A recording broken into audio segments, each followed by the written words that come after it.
Assalamualaikum warahmatullahi wabarakatuh. Apa kabarnya anak-anak sekalian? Hari ini kita akan mempelajari tentang kewirausahaan. Sebelum membahas kewirausahaan, sebenarnya apa sih kewirausahaan itu? Bagaimana peran kewirausahaan dalam membangun ekonomi Indonesia? Sebelum membahas jawaban pertanyaan tersebut, mari kita simak tayangan selanjutnya.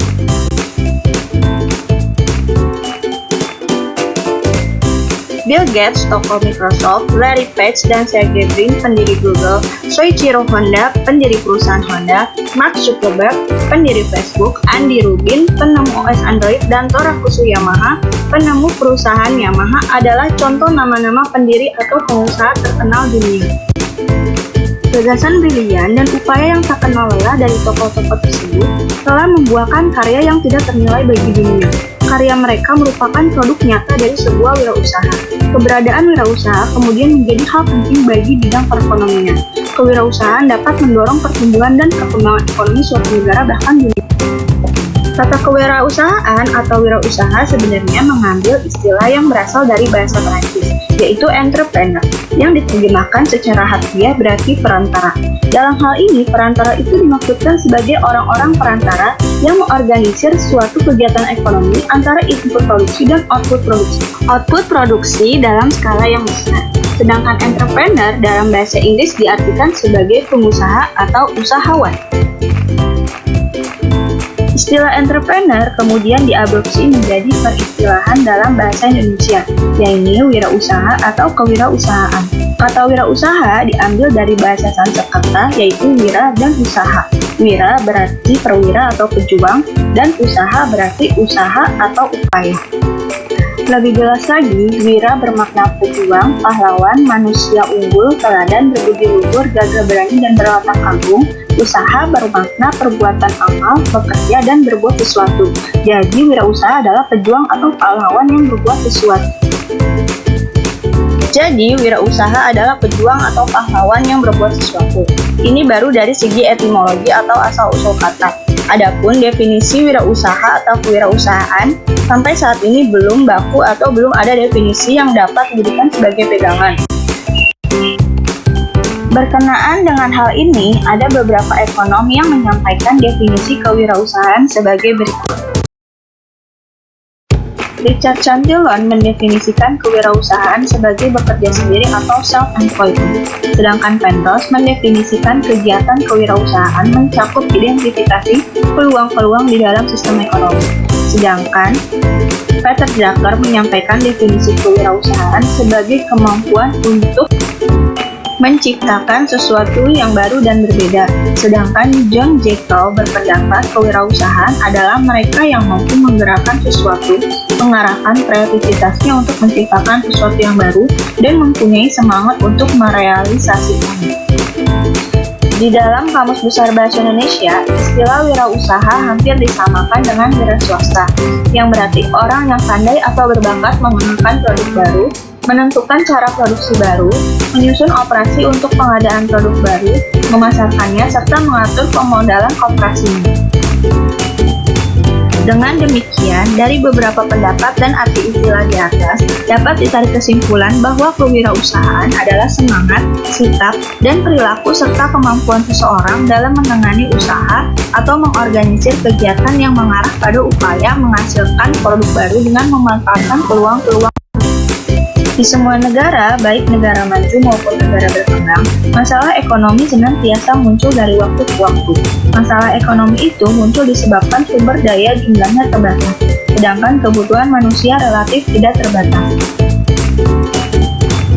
Hal itu diperparah dengan tidak seimbangnya distribusi sumber daya antar wilayah yang diikuti oleh tingkat pertambahan penduduk yang tinggi yang menimbulkan ledakan penduduk. Dengan adanya masalah ekonomi tersebut, lahirlah masalah-masalah sosial seperti persoalan pengangguran dan kemiskinan. Kaum penganggur umumnya berurbanisasi ke kota-kota besar tertentu dengan harapan mendapatkan kehidupan yang layak. Tetapi, banyak di antara mereka yang tidak mendapatkan pekerjaan karena minim keterampilan dan pengetahuan. Akibatnya, pengangguran menciptakan masalah baru, seperti timbulnya gelandangan dan rumah-rumah kumuh. wabah penyakit, tindak kriminal, dan sebagainya. Dengan demikian, pengangguran identik dengan kemiskinan. Persoalan pengangguran dan kemiskinan perlu dipikirkan oleh orang-orang yang memiliki jiwa wirausaha sehingga dua masalah tersebut dapat diminimalisir. Wirausahawan diharapkan mampu memacu dan mengembangkan kegiatan ekonomi. Dengan berbagai inovasi yang dilakukan para wirausahawan, produksi barang dan jasa dipacu meningkat. Kemudian, berkat kerja keras wirausahawan, terciptalah lapangan kerja, meningkatnya pendapatan, dan akhirnya aktivitas ekonomi secara keseluruhan menjadi lebih baik sehingga dapat meningkatkan kesejahteraan masyarakat. Karena itu, wirausahawan dibutuhkan kehadirannya di semua negara dan kiprah atau andilnya selalu ditunggu banyak orang. Secara historis, kewirausahaan sebenarnya sudah diterapkan dalam aktivitas ekonomi sejak dikenalkan oleh Richard Cantillon pada tahun 1755. Di luar negeri, istilah kewirausahaan telah dikenal sejak abad ke-16, sedangkan di Indonesia baru dikenal pada akhir abad ke-20. Beberapa istilah wirausaha seperti di Belanda dikenal dengan Ondernemer, sedangkan di Jerman dikenal dengan Unternehmer. Pendidikan kewirausahaan mulai dirintis di Eropa, Amerika, dan Kanada sejak 1950-an. Bahkan sejak 1970-an, bermunculan beberapa universitas yang mengajarkan kewirausahaan. Pada tahun 1980-an, hampir 500 sekolah di Amerika Serikat memberikan pendidikan kewirausahaan. Di Indonesia, kewirausahaan dipelajari baru terbatas pada beberapa sekolah atau perguruan tinggi tertentu. Seiring berkembangnya aktivitas kehidupan dan munculnya masalah perekonomian, seperti krisis ekonomi, maka pemahaman terhadap kewirausahaan, baik melalui pendidikan formal maupun pelatihan-pelatihan, kewirausahaan pun menjadi berkembang. Seorang wirausaha akan dapat mencapai tujuan yang diharapkannya apabila dirinya memiliki ciri-ciri wirausahawan. Banyak tokoh yang menyampaikan ciri-ciri seorang wirausaha. Menurut Geoffrey J. Meredith, ciri-ciri seorang wirausaha adalah sebagai berikut. Yang pertama adalah percaya diri. Kepercayaan diri merupakan paduan sikap dan keyakinan seseorang dalam memulai, melakukan, dan menyelesaikan suatu tugas atau pekerjaan yang dihadapi. Oleh karena itu, kepercayaan diri memiliki nilai keyakinan, optimisme, individualisme, dan ketidakketergantungan. Yang kedua adalah berorientasi pada tugas dan hasil. Seseorang wirausaha adalah orang yang selalu mengutamakan tugas dan hasil. Mereka selalu mengutamakan prestasi, berorientasi pada laba, ketekunan dan ketabahan, tekad dan kerja keras, mempunyai dorongan kuat, energik, serta berinisiatif. Yang ketiga adalah keberanian mengambil resiko. Setiap wirausahawan memiliki kemauan dan kemampuan untuk mengambil resiko. Mereka berani mengambil resiko karena ingin menjadi orang yang selalu menjadi pemenang dan memenangkan dengan cara yang baik. Bahkan mereka tidak takut menjalani pekerjaan dengan resiko besar. Selanjutnya adalah berorientasi pada masa depan.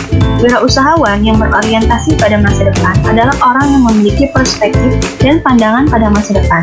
Mereka tidak cepat puas dengan keadaan sekarang dan terus mencari sesuatu yang baru dan berbeda dengan yang sudah ada sekarang. Tahap yang pertama ditemukan. Hal ini diawali dengan melihat peluang usaha baru yang mungkin dilakukan. Yaitu, apakah membuka usaha baru, melakukan akuisisi, atau melakukan franchising. Yang kedua adalah tahap melaksanakan usaha. Dalam tahap ini, seorang wirausahawan mengelola berbagai aspek yang terkait dengan usahanya. Tahap melaksanakan usaha ini mencakup aspek-aspek pembiayaan, sumber daya manusia, kepemilikan, organisasi, dan kepemimpinan.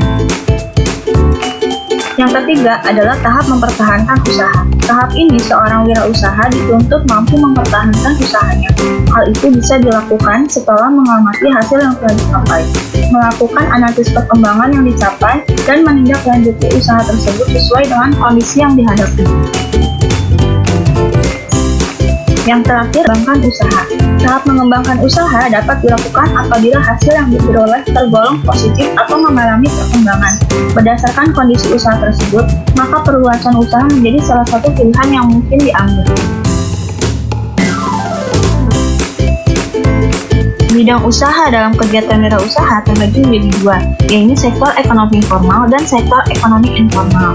Sektor ekonomi formal yaitu lingkungan suatu usaha yang menggunakan modal besar dan memerlukan beberapa syarat khusus dan mengikat dalam mendirikan dan mengoperasikan usahanya. Sedangkan sektor ekonomi informal yaitu lingkungan suatu perseorangan yang berskala kecil yang tidak memerlukan persyaratan khusus yang mengikat dalam mendirikan usahanya. Sektor ini menjadi sektor yang paling banyak menyerap tenaga kerja. Ciri dari sektor usaha formal yaitu yang pertama memiliki izin resmi dari pemerintah. Yang kedua, kegiatan yang dilakukan dikenakan pajak. Yang ketiga, memerlukan modal yang cukup besar. Yang keempat, umumnya berada di daerah perkotaan. Selanjutnya adalah ciri dari sektor usaha informal, yaitu yang pertama modal yang dimiliki relatif kecil. Yang kedua, pencatatan administrasi sangat sederhana. Yang ketiga, harga barang yang dihasilkan umumnya murah. Yang keempat, usahanya tidak memiliki izin resmi dari pemerintah. Yang kelima, peralatan yang digunakan relatif sederhana. Contoh kegiatan wirausaha di sektor ekonomi formal yang pertama ada industri. Contohnya ini adalah industri besar, industri kecil, industri kerajinan, dan industri pariwisata. Selanjutnya adalah jasa dan transportasi. Contohnya adalah perbankan, jasa angkutan, jasa properti, jasa periklanan, hotel, dan lain-lain.